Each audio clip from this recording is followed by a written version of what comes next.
Bismillahirrahmanirrahim. Assalamu alaikum, my dear students and my dear viewers. You are watching my YouTube channel 786 English Point and I'm Muhammad Shafiq. I hope you will also be fine because I am well, healthy and fit. आज हम बात करेंगे BA English की short story number 4 के ऊपर, जिसका नाम है ब्रेकफास्ट और जॉन स्टिनबेक ने इसको लिखा है। इस कहानी में जॉन स्टिनबेक दौर जदीद की ज़िंदगी की जो हसल एंड बसल है, यानी जो टेंशन्स, फ्रस्ट्रेशंस और वरीज़ हैं, उनसे बचने के लिए, उनसे तंग आकर ज़िंदगी के मानी तलाश करने के लिए सफ़र पे निकलता है।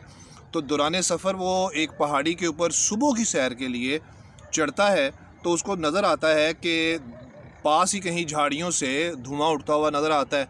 वो वहाँ से वापस आता है, सर्दी शदीद होती है, उसने अपने कोट की जो पॉकेट्स होती हैं उसमें हाथ घुसाए होते हैं। तो जब वो नीचे आता है तो वो देखता है कि एक टेंट है, उसके बाहर वाली साइड पे एक खातून बैठी बच्चे को दूध पिला रही है और साथ चूल्हे पे कुछ पका रही है, ताज़ा फ्रेश ब्रेकफास्ट, नाश्ते के टाइटल की तरह। उसको एक रोटियों की महक आती है और यखनी नुमा चीज़ के बनने की भी उसको महक आती है। वो बड़ा खुश होता है कि यार वाह, क्या बात है, क्या मंजर है, क्या नज़ारा है। तो होता क्या है कि वो पहाड़ी से नीचे आके हाथ गर्म करने शुरू करता है। अभी हाथ गर्म कर ही रहा होता है तो एक परफेक्ट जो जेस्चर्स हैं, अंदाज़ हैं, उससे बड़ा हैरान होता है कि खातून हंडिया में चम्मच भी लगा रही है, बच्चे को दूध भी पिला रही है और आग का लकड़ियाँ आगे डाल के तो अलाव भी जला रही है। इस परफेक्शन से वो हैरान हुआ कि दौर जदीद की औरतों में इतनी परफेक्शन कहाँ कि वो मल्टीपल काम कर सकें। हैरत का कोई समा ना रहा मुसन्नफ़ के लिए। तो इतनी देर में टेंट का कपड़ा हटा, उसके अंदर से दो आदमी बाहर आए। दोनों की दाढ़ियाँ थी, सख्त थी। एक इस खातून का शोहर था और साथ उसका ससुर था। उन्होंने आगे मुसन्नफ़ को सलाम किया, मुसन्नफ़ के पास बैठे और जाके मुँह धो के आए। तो मुसन्नफ़ से पूछा उन्होंने कि आप हमारे साथ नाश्ता करेंगे। तो ये बेसिकली ये कहानी एक मुलाकात है मुसन्नफ़ की कपास चुनने वाली फ़ैमिली के साथ। मुसन्नफ़ ने कहा जी नाश्ता तो मैं नहीं करूँगा, अलबत्ता मैंने हाथ गर्म करने थे, मैंने कर लिए। उन्होंने मुसन्नफ़ को नाश्ते की दावत दी।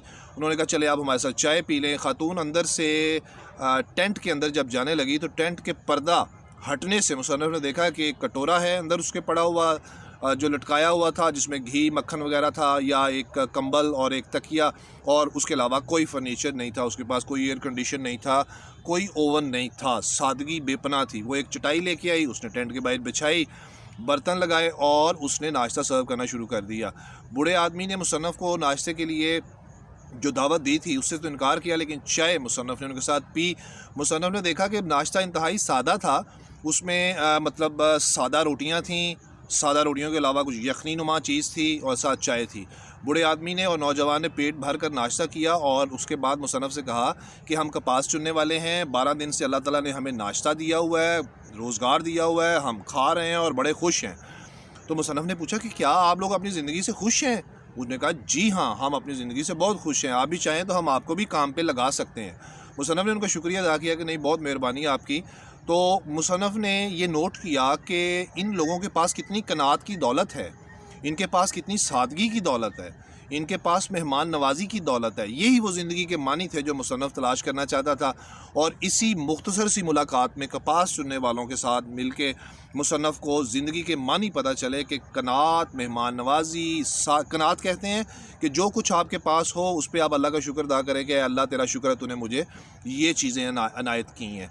तो मुसन्नफ़ इस मुलाकात से उनको खुदा हाफिज़ कह के चल तो पड़ा, लेकिन कई साल गुजरने के बाद इसी मीटिंग का जो जोश और गर्मी थी वो मुसन्नफ़ के दिल को महसूस होती रही कि ज़िंदगी के मानी, इसमें कोई शक नहीं है कि सादगी में है, कनात में है, फ़ितरत के करीब रहने में है, एक दूसरे का एहसास करने में है।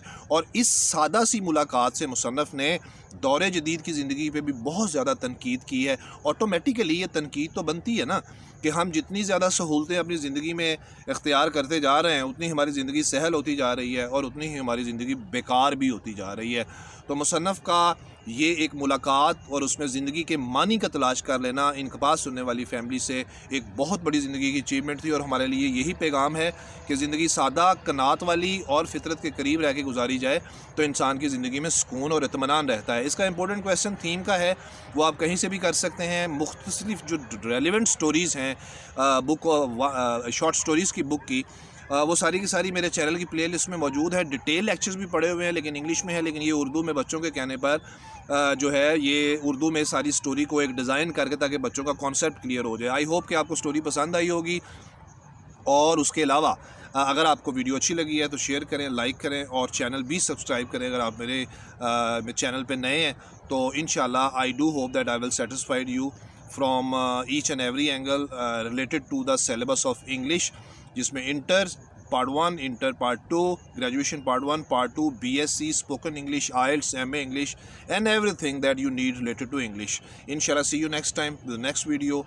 खुदा हाफिज़। अस्सलाम वालेकुम व रहमतुल्लाहि व बरकातहू।